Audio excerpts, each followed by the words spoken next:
Educational, informative, controversial content to keep you free. This is the Radio for Freedom Network, featuring The Phil Garris Show. Broadcasting from the city beautiful Orlando, Florida.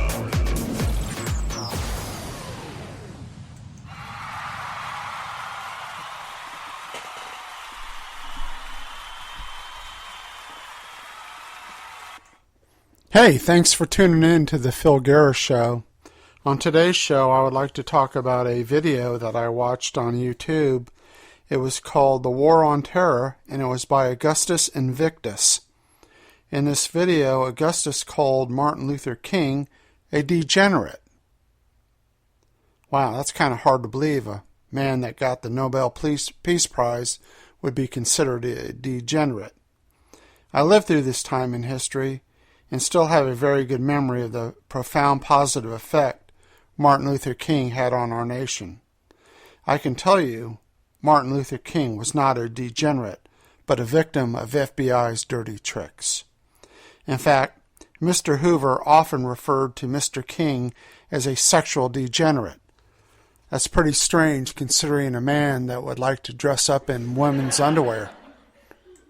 But as we know, this is not a laughing matter, considering the FBI sent Martin Luther King a suicide letter, hoping that he would commit suicide before he received the Nobel Peace Prize. In this suicide letter, the FBI fabricated rumors of extramarital affairs. Additionally to this letter, the suicide letter, the FBI also fabricated audio tapes portraying Mr. King as a sexual degenerate. The evidence is overwhelming that Mr. King was a victim of Cointelpro. If you don't know what Cointelpro is, it was a counterintelligence program used against innocent American citizens to discredit Americans.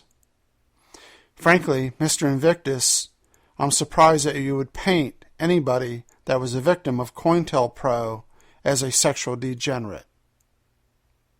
Mr. King was a threat to the United States government with peaceful resistance.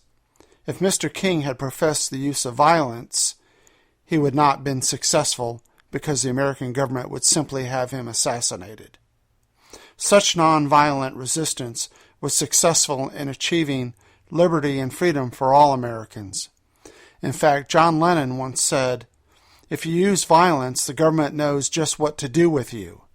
If you use nonviolence, the government does not know what to do." Clearly, our path to liberty and freedom is through the use of nonviolence resistance. Thank you and have a good day. I appreciate you listening to the Phil Garris Show.